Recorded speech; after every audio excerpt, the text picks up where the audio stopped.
Welcome back to another video, Yarns with Brett in the van. This is my lovely fiancée, wife-to-be Tanya, aka Tan. I want to have a yarn. That's why I've got her into this yarn, because it's just as important to have her say than me have mine. And I want to talk about old school values and old school men and old school women and what has happened and where's it gone. That's what I want to talk about. So how do we start this? Where are the old school women gone? That's what I want to know. I don't know if you believe in the old-fashioned ways or not, but I was raised very old school, and I'm still very old school now in my beliefs and the way I am. I don't pick a partner without thinking, would she be a good suit in my life for what my beliefs are. Now, my beliefs aren't church or Christianity or any of that. It's more that the man protects, the man provides, the man leads, and the woman nurtures. And I'm very big on it, and I know my darling's very big on it, but a lot of people aren't. A lot of women I'm hearing these days are going, where are all the good men, where are all the old school men, where are all the solid, strong, independent men? But then when they find them, they can't deal with it. So I'm going to roll me a smoke, because I always smoke when I'm yarning in the van, and my darling is going to give her opinion on what she believes an old school woman is and what you need to have as a woman to be able to put up with an old school man. I love how he does this to me. He drops me in it Instantly. I give you no time to think. No, he doesn't. So when I met Brett, my two last serious relationships, they weren't men, they were boys. And when I say that, I mean most of everything was left up to me. And then I met Brett, and our relationship works that I follow his lead and I support him on his choices and his choices for us. And I know that he has actually taken months to make decisions about things, and in that time he'll ask me what my thoughts are and what I'd like, and he takes that into consideration. And it's not only that, it's not just what we're doing about things like where we'll live and what car we'll buy or anything like that, but he provides for me and he protects me. And that's really what he does. And I nurture, I look after our home, and I look after him, and I support him, and I always show him respect and love and care. And you encourage me. Yes. She encourages my decision making, because some decisions we've had to make, decisions. Oh crap! Decisions we've had to make are quite lengthy ones about our future. And I don't just come along and say, we're going to buy this, we're going to live here, we're going to do this. That's an arrogant prick. That's not a leader. That's just a person who wants to take control of the relationship and just tell you how it's going to be without discussing it with you. So I don't do that. We discuss a lot, but she supports me in the way of Well, I support you on everything. Yes, you do. Yeah, you know you do. But you support she doesn't, if I come up with an idea, like at the moment we're looking at buying a vehicle, a new vehicle for us, not a new vehicle, brand new one, but a new one for us. What are we looking for? What sort are we looking for? I'm not just saying, oh, we're going to go and buy this. And we sit down and we work out what it is we both want out of this car or this vehicle or this whatever it is, and what are we going to use it for? How's it going to be used? What's it? And I ask a trillion questions, and then I make a decision on what we've both been speaking about in the last month, 2 months, 3 months, And yes, I'm making that final decision, but I'm not just telling her we're going to go and buy this and you just suck it up and deal with it. Because it's not my car, it's our car, and it's not her car, it's our car. We both drive it, we both pay for it, we both run it around, we both use it for different things. So it's our car, it's not anyone's car. I'm a big believer in when you get married or you get engaged. Engagement to me and marriage is the same thing apart from a piece of paper. So marriage is obviously your piece of paper that says you're legally binding husband and wife. Engagement is where you have given a person a ring to say, I'm going to honour you, protect you, love you, be with you, trust you, all the stuff for the rest of my life. But when I said yes, that was also my commitment to Brett. For the same things. So everything we buy, we discuss. Well, apart from stupid little things, but general anything of value that will impact us as a couple in our lives going forward. Yeah, even my grandchildren that are not Tan's blood grandchildren, but she still looks at them as her. They're still two of my grandies. They're still two of her grandies. We decide certain things. I think the biggest problem for women these days is they'll say they want a real man, and then they meet a real man, and the first thought in their head is, he's trying to control me and you're being too controlling. And it's not about control, it's actually about respect. So answer this then. If someone came along and wanted to put a question on and said, okay, so what do you class as a real man? What is to you a real man and not a real man? Because a man is a man. We've all got the same gene pool. Oh, of course. But if a woman says to you, okay, well, Tan, what's a real man to you? To me, a real man is someone who provides for me, protects me, and not just from bad people or anything. Like Brett protects me and protects my feelings about things in that respect as well. A real man shows you respect. A real man doesn't try and control you. A real man will respect your feelings on things when he's making the decisions. And he will he does the heavy lifting.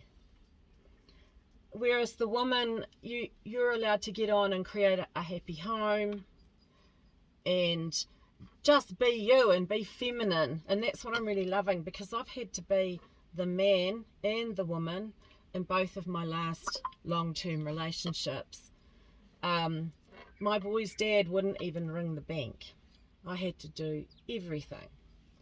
And the last man I was with, I actually call him Twinkle Toes, because I'd have to nag him for 3 weeks to mow the lawn. But, and I kept the house. The house was always immaculate, but he struggled to just keep outside the lawns mowed. And to me, those are not men. Because actually they didn't carry any of the weight. And to me, a real man carries the bulk of the weight, but he will involve you when he needs to. And it's really funny actually, because I'm loving it. I'm actually loving being with someone who actually allows me to just be a female, to be feminine and look after our home and love him and respect him, and I love it. I really wish, I wish it's the kind of relationships I've always had, and not once have I felt like Brett's trying to control me, because there's no control involved at all. It is just, don't worry about that, honey, I've got it. Don't even think about it, I've got it, I'll sort that. And it's just like, wow, to actually have someone who actually does all that is actually really awesome. Nice. Oh, look, he's smiling. I always smile with you. So my definition of a woman, or no, because is it woman? Is that the word you're looking for? Definition of a woman, or old school woman. Okay, my definition is there's all sorts of women, right? My sorts of woman, which Tanya is is a woman that will allow a man to lead.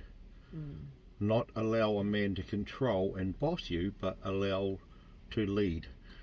Also a woman that nurtures and loves and cares and does cook and does clean. I'm not saying that men shouldn't cook or clean. I do. I don't cook very often. I'm not very good at it, but I have cooked. I do clean. Yeah. I do clean quite a bit. He does the washing. He's so good at doing I do the the washing every day. It's my little thing I quite like to do. But we share the load. I don't own the load. She doesn't do it all for me, and she doesn't do anything for me. I don't do anything for her. We share it. But a definition of a woman to me is someone who can nurture, care, love, and respect her man and lift him up, not put him down. So there's days where I may decide on a decision, and 2 or 3 days or a week later or a month later that decision was the wrong decision. Do I now go, I fucked that decision up and you trusted me with it? You can either go 2 ways. She can either hold that against me and be like, well, you stuffed that up, you didn't do this very well, I relied on you, you let me down, I'm not trusting you again. Or does she just go with it as it's, everyone makes mistakes, everyone makes the wrong decisions, and then we try again. I try not to get things wrong, especially when it comes to our future. But yeah, you got to have a woman that lifts you up when you're down and out and tired, because men get very tired from the world. The world literally batters men every minute of every day, and if that fight outside that's always battering you goes inside your home as well, you have no mental peace. And I always, no matter what happens, when I walk in the door at night, my peace is all, it's there. She gives me peace. So that's the definition of a woman. But the world's lost it, I believe. Yeah, definitely. Hey, the world's lost it. This is how marriages and relationships were going back the 1950s and the 1960s and probably the 70s. The 70s is when we started to change. Yeah, you're probably right. But we still argue. We do argue. We don't argue very much. We've had a couple of arguments in it last year, which is not many, but I do believe, this sounds weird, but I do believe arguments need to happen. I mean, we're man and woman, 2 different kinds of people, and you will get to a point where you don't agree, and maybe you have arguments, but it doesn't mean you got to remember, she always stops when we're having an argument or discussion, and I say, well, say what's on your mind. And sometimes she says no, because if I say something that's on my mind when I'm angry, I can never take that back. I don't think like that. I just and she thinks about things. But you'll still argue. We're not perfect. Men really are from Mars and women really are from Venus, and the older I get, the more I believe that. We are really different, and it is actually amazing that we manage to have relationships at all. And especially at our age, when we're not having children together. Yeah, but we're also very set in our ways. Yeah, we are. We're very set in our ways, but also we're not going to have any more children. We don't have children together. I have children, and Tan has children, and we combine our families as well as we can do. But we're not going to have any kids. So to have a relationship with someone where there's no kids put into it, and we're both set in our ways, and to make that relationship last and work and be good is a different kind of one than when you're young and you're having kids and you're thinking about buying a home and you're having children and all that sort of stuff. So we have a lot more freedom to be able to just get up and go and do things together, but still you still have to think about each other's thoughts and feelings, and I think the scariest thing, not scary for us, but scariest for a lot of people, would be at our age when there's no kids. If you get into a fight, it's easy to walk out of that relationship because what's keeping you there? You've got, you've both bought and sold houses or whatever you've done in your life. You've had your kids, have grown up. When you fight when you're younger, sometimes you don't walk out because you've got children and you think, man, right now, if I didn't have kids, I would be gone. But when you don't have that, when you fight, you're fighting for each other and not for let's keep this house, let's not split up, let's not get rid of the, let's not have kids living in different houses. We fight for each other, and that's a whole different fight than it is when you're fighting for kids and houses and livelihoods. So it's easier to walk out of a relationship at our age, but you actually have to make the choice that you're not going to, that you're actually going to fight, fix it, and move on.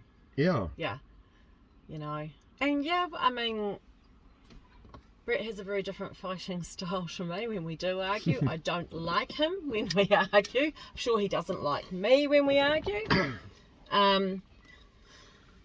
But it's really, you've got to try and remember that even when you're angry with someone, you still love them and you still have to be respectful. that's all I was going to say. Yes, I don't like you sometimes when we argue, but I still love you. Yeah. And the love overturns the argument quite quickly. It does.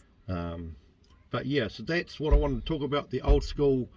I wish we'd come back a bit more. I'm not saying it's perfect. I'm not saying that you will last forever, or we will. We will, because we've made the commitment that this is it. This is my person and I'm his person, and we actually wish we'd met 20, 30 years ago. We didn't. We can't change that. So right now, whatever time we've got left, we've decided is going to be the best time that we can make it. And another really important fact that you'll get when you're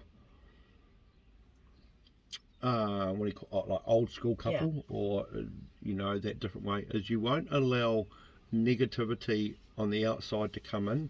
How there's always people that like, I may have friends or family, and Tan may have friends and family that go, I don't like him, or I don't like her, or do you not think that he's a bit of a dick, or do you not think she's a bit of a bitch, or do you not, you won't allow that into your home, because you're at an age now and you have a pure love because you've got this bond, and any negativity you will shut down. Like, we've actually lost friends because their negativity is not what we want to hear.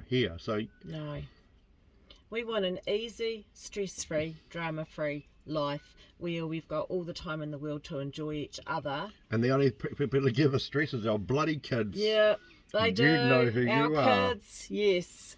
But we love them, and it is different because I've got kids and Tan's got kids. I'm not her kid's dad, and she's not my kid's mum. No. But you are together, and when you go to your kids' places and see your grandkids and that, you are a couple, and as long as your children look at your partner with respect and give them respect as being with your mum or your dad, that's all you need. You just show respect. And my kids all show Tan massive respect. I even think that my oldest son quite likes her because she's made me a bit more mellow.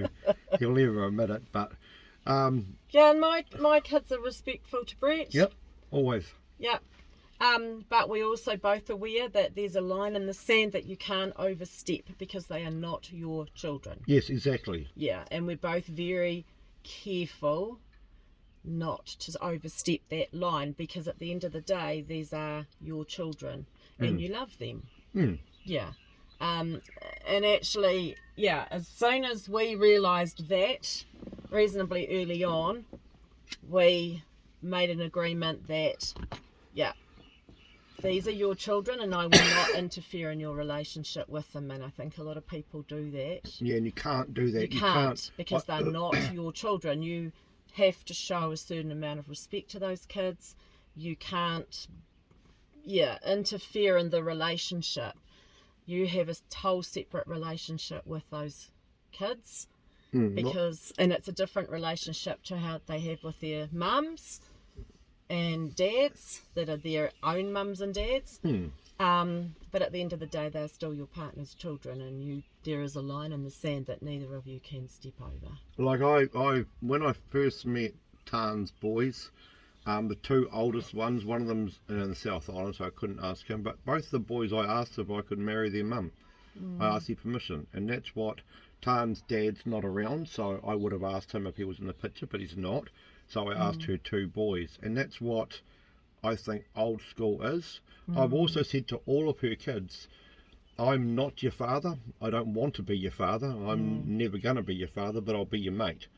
And one of them in particular in the South Island, when Tan rings them up and yarns, we give each other shit all the time. But it's a mutual, respectful shit. It's not, no one crosses a line. They have a good laugh. We have a good laugh, and I like her kids. But they're not my boys. Yeah. I've got my own kids, and they're not her kids. But they, and we spend a lot of time with Brett's eldest son and his wife and the two grandies, and we actually sit in there, spar a lot and yarn, and it's great. So it is, and it's nice having those new relationships. But there's definitely always got to be a line in the sand. All right, we're sitting over 20 minutes. I probably bored you all stupid. Probably bored you all, stupid. Yeah.